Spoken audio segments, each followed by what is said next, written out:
Le FC Barcelone, les amis, remporte le premier Classico, alors du coup qui était amical, mais comme vous le savez tous, un Classico n'est pas vraiment amical, hein. Quand ça c'est un Classico, ça reste un Classico avec de l'intensité, de la tension, de la bagarre aussi, comme on a eu à un petit moment, des frictions, etc. Parce que t'as toujours un petit enjeu au niveau institutionnel, des supporters, des joueurs, etc. Pour aussi prendre un petit ascendant psychologique sur le rival historique, bien entendu. Sauf que là, les amis, je vais quand même de me taper une nuit blanche, car je n'ai pas dormi pour mater le match à 5h du matin, heure française. Tout ça pour voir un match qui était quand même intensif sur quelques instants, mais qui globalement était mou, manquait de dynamisme et surtout manquait d'intérêt apparemment en termes de niveau de jeu et de forme de jeu. Parce que autant côté Barça que côté Real, franchement, c'était pas ouf. Ça sentait vraiment que là, c'était le premier match globalement du Real Madrid et un des premiers matchs du Barça en termes de préparation. Même si les joueurs, ils sont allés fort à des moments dans les contacts etc. Et jouer par moments les coups à fond, on a quand même été au niveau de la production du jeu assez endormi. On n'a pas eu des fulgurances au niveau des joueurs individuellement, on n'a pas eu des fulgurances collectives ou du moins des grosses séquences de jeu la plupart du temps. On a eu deux équipes qui étaient bien positionnées et qui se laissaient un petit peu endormir par le jeu de l'adversaire, qui, par exemple, côté Real Madrid, était très sûr de sa force niveau défensif, qui positionnait bien, qui n'était jamais en danger, qui vraiment absorbait bien les attaques du Barça, repartait proprement de l'avant, même si des fois ça jetait beaucoup les ballons et malheureusement on n'arrivait pas forcément à construire, mais au moins sur les premières bases ça sortait proprement pour essayer de faire un minimum de jeu. Minimum de jeu finalement qui s'est traduit en un plus que minimum après au niveau offensif, où pour le moment, du moins pour ce qu'on a vu en première mi-temps, Eden Hazard a été extrêmement transparent. Ce rôle de faux numéro 9 ne lui a pas convenu du tout, du moins dans ce match-là, ça se voit qu'il n'est pas forcément en jambes, il était difficilement trouvable entre les lignes du Barça, dans les espaces. Vinicius et Rodrigo, qui ont joué à peu près 1 heure de jeu, ont pu se mettre en évidence sur quelques fulgurances individuelles qui ont duré le temps de 1 ou 2 prises de balle chacun, pas plus. Mais sinon, globalement, les deux n'ont rien produit, n'ont pas trop débordé, n'ont pas amené de véritables occasions de but et finalement ont été encore trop peu en jambes, que ce soit à tous les niveaux, techniquement ou physiquement. Le milieu de terrain du Real aujourd'hui, qui était composé dès le départ du match de Camavinga, Valverde et Tchouaméni, du coup le trio de la jeunesse qui a amené plus tard à remplacer Casemiro, Kroos et Modric, malheureusement, n'ont pas été au summum de leur force. On a eu un Valverde qui a mis une belle frappe de 20 mètres sur le poteau. Celui-là est toujours aussi malchanceux quand il s'agit de frapper de loin. On a eu un Camavinga qui a eu une belle activité, mais qui a failli offrir sur une perte de balle dans la surface un but à Ansu Fati. Celui-ci a croqué, donc on ne sait toujours pas comment il a pu croquer ça. Même si après, à côté de lui, il y avait en plus Rafinha et Lewandowski qui étaient mieux positionnés que lui pour offrir le but dès le départ du match.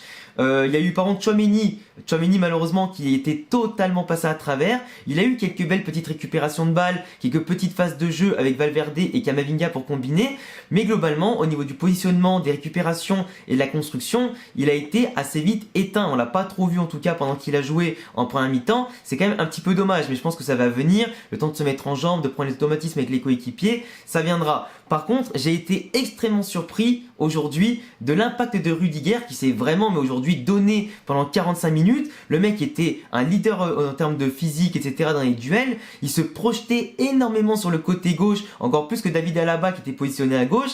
Et vraiment, on a vu un Rudiger qui, pour moi, déjà s'impose dans le collectif comme quelqu'un d'intéressant. Que ce soit sur les frappes qu'il a pu faire, que ce soit sur les prises de balles, les décalages qu'il a pu mettre et des fois aussi les balles qui traversaient un petit peu quelques lignes. C'était plutôt intéressant. Militao par contre, et je vais revenir sur lui parce que forcément je me suis levé, enfin du moins je me suis pas levé, je suis resté debout jusqu'à 5h du matin pour voir le match, pour au final assister à une boulette que normalement tu ne fais plus à partir des moins de 12 ans. Militao a fait un match scandaleux. Il est sorti après du coup pour Vallejo en deuxième mi-temps, mais pour moi il a été scandaleux. Le mec il offre un caviar à Rafinha sur un dégagement plein axe. Alors bien entendu il faut souligner le fait que Xavi a beaucoup insisté côté Barça pour faire un pressing très haut et intensif. Le Real Madrid a eu beaucoup plus de mal que d'habitude à ressortir proprement les ballons, ce qui a beaucoup été gêné en tout cas à ce niveau-là. Mais Militao, il était quand même sorti d'un petit crochet. Certes, le pressing commence à arriver, mais il avait quand même le temps de faire une meilleure chose que ça. Le mec, il te fait un dégagement plein axe. Rafinha, au 20 mètres,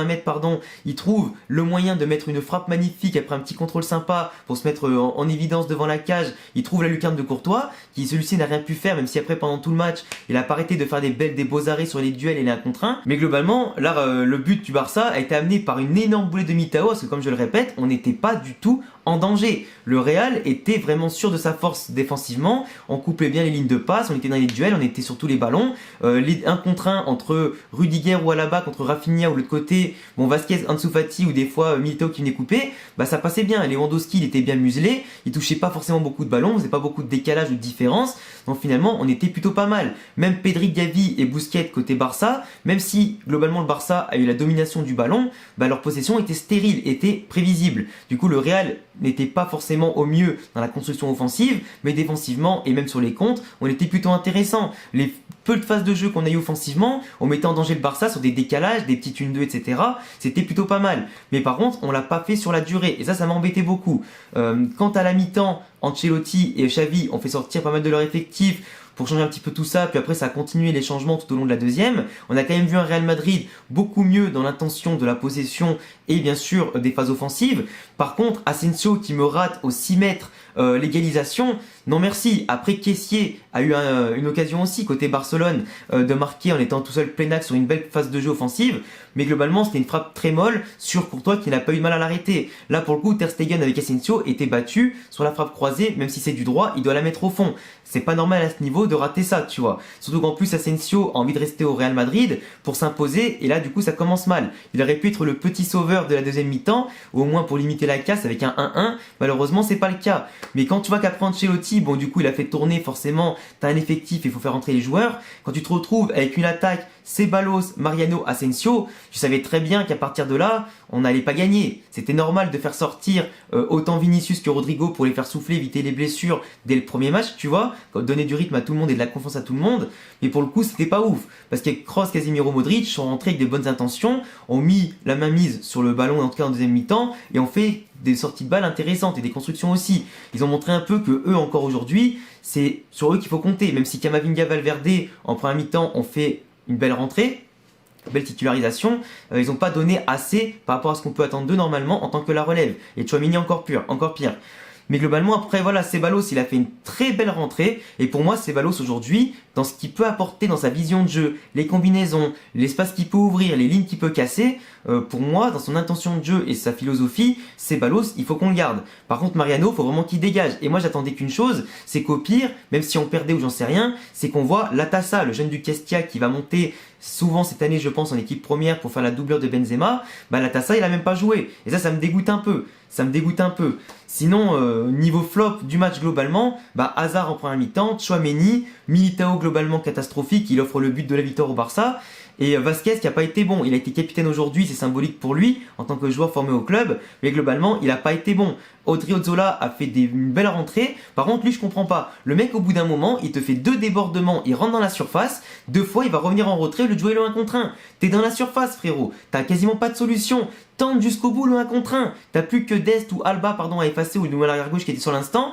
T'as plus qu'à l'effacer et potentiellement tirer. Même si c'est pour la stat, tente un truc. Tu vois, ou essaie de gagner du temps, le temps qu'il y a un attaquant qui monte, ou un soutien. Mais reviens pas à l'arrière pour gâcher l'action. C'est dommage. Après, globalement, le Real a été moins bon dans la possession que le Barça, mais de part et d'autre, je trouve dans l'intensité et dans la création de jeu, c'était vraiment pauvre. On n'a pas eu un classico, du moins, qui méritait que tu te lèves à 5h du matin, ou que tu fasses une nuit blanche comme moi.